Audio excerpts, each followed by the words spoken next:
पहले आज वंदे मातरम के 150वीं सालगिरह पे पूरे देशवासियों को बहुत बहुत मुबारकबाद। वंदे मातरम, जैसे कि आदरणीय प्रधानमंत्री जी ने अभी अपने संबोधन में कहा है कि ये सिर्फ एक भारत का राष्ट्रीय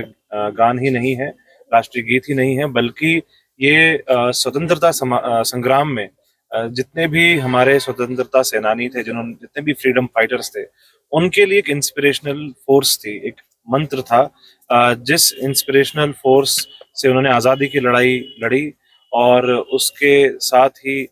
जब भारत का पहला जो फ्लैग था उसमें भी वंदे मातरम लिखा हुआ था, तो एक बहुत बड़ी कंट्रीब्यूशन है इस वंदे मातरम की भारत की आज़ादी की लड़ाई को लेके। और ये वंदे मातरम का जो गीत 7 नवंबर 1875 को बंकिम चंद्र चटर्जी ने अपने नॉवल आनंदमठ में इसका लिखा था। तो उसके पीछे का भी एक बहुत बड़ा कॉन्टेक्स्ट है कि किस तरीके से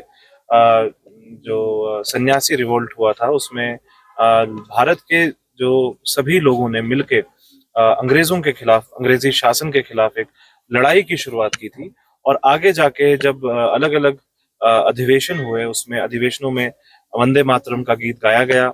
और वंदे मातरम का नारा लगा के कितने सारे स्वतंत्रता सेनानियों ने फांसी के फंदे को चूमा। और इसी के साथ साथ आज उसके 150 साल पूरे होने के उपलक्ष्य में यही गीत है, यही वंदे मातरम है, जो भारत के करोड़ों नागरिकों को इंस्पायर करता है कि हम अपने देश को, अपने भारत माता को आगे लेके जाएं। और जो एक विजन था हमारे फ्रीडम फाइटर्स का, वो सिर्फ अपने देश को आजाद देखना नहीं था, बल्कि अपने देश को दुनिया के सबसे बड़े स्थान पे, टॉप मोस्ट पोजीशन पे लेके जाना है, जिसके लिए अभी भी हम देख रहे हैं कि जिस लेवल पे हमारी इकोनॉमी दुनिया की चौथी सबसे बड़ी इकोनॉमी बन गई है, और इसी के साथ साथ भारत का लोहा पूरी दुनिया मान रही है। तो ये एक बहुत बड़ा संकेत है कि आने वाले समय में जो एक सपना हमारे फ्रीडम फाइटर्स ने देखा था, और उस सपने के पीछे वंदे मातरम का एक गीत था, वही सपना बहुत जल्दी साकार होगा, और फिर से जो भारत है, सोने की चिड़िया कहने वाला देश, एक बार फिर दुनिया में अपना लोहा सर मनवाए। सबसे पहले कंट्रीब्यूशन जो है वो कहा भी जाता है कि एक हमारा डेमोग्राफिक डिविडेंड है, यानी कि जो भारत की पॉपुलेशन का 75% से ज्यादा जो हिस्सा है, वो less than 30 years of age group है, जिसको हम यूथ मानते हैं। और ये जो यूथ की एनर्जी है, यही देश को आगे लेके जा रही है, चाहे वो अलग अलग सेक्टर्स की बात करें, चाहे वो टेक्नोलॉजी की बात करें, स्टार्टअप्स की बात करें, इनोवेशन की बात करें। तो अलग अलग सेक्टर्स में यूथ का कंट्रीब्यूशन इस देश में बहुत ज्यादा है। और अभी आपने देखा होगा कि बहुत सारे ऐसी टेक्नोलॉजी हो, आर्टिफिशियल इंटेलिजेंस हो, रोबोटिक्स हो, ड्रोन टेक्नोलॉजी हो, जिसमें यूथ लेड स्टार्टअप्स देश में बहुत ज्यादा एक नंबर जो है बहुत बहुत बढ़ गया है। लेकिन इसके साथ साथ चैलेंजेस भी हैं यूथ के रिगार्डिंग। हमने देखा किस तरीके से एक नशा एक बहुत बड़ा चैलेंज बन गया है। तो इस चीज को, अपनी जिम्मेदारी को समझना यूथ की भी जिम्मेदारी है। और आने वाले समय में, चाहे वो खेल कूद के माध्यम से, चाहे वो अंतर्राष्ट्रीय पदक लेने की बात हो, चाहे वो दुनिया के इनोवेशन हब को, स्टार्टअप इनोवेशन को आगे लेके जाने की बात हो, या अपने आप को, इंडिया को सेल्फ रिलायंट यानी आत्मनिर्भर करने के लिए जो कंट्रीब्यूशन है, वो यूथ का बहुत ज्यादा है। तो बहुत सारी ऐसी इन्वॉल्वमेंट, अभी अभी एक्टिविटीज आपने देखा होगा कि चल रही है, चाहे वो ड्रग अवेयरनेस को लेके हों, चाहे वो मिशन युवा को लेके हों, जिसमें कोशिश ये की जा रही है कि यूथ को हम इन्वॉल्व करें अपनी मेन स्ट्रीम जो प्रैक्टिसेस हैं, इकोनॉमी है, ताकि एक बूस्ट मिले इकोनॉमी को, और यूथ लेड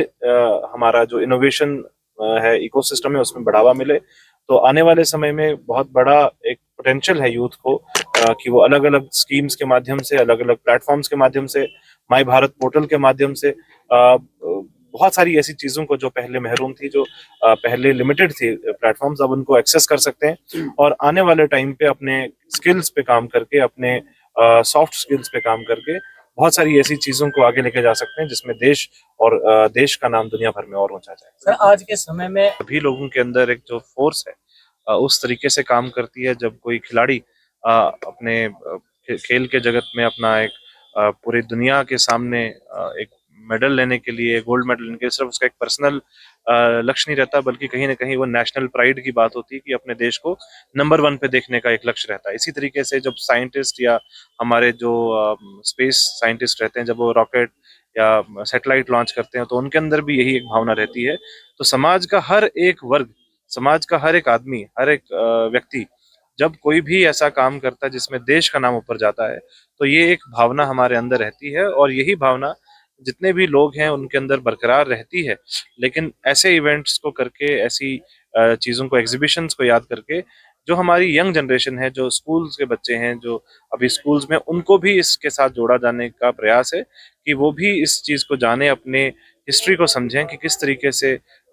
वंदे मातरम का गीत जो है वो भारत की एक आत्मा बना है, और आज़ादी के आंदोलन में उसने जो कंट्रीब्यूशन दिया है वो कितना इमेंस है।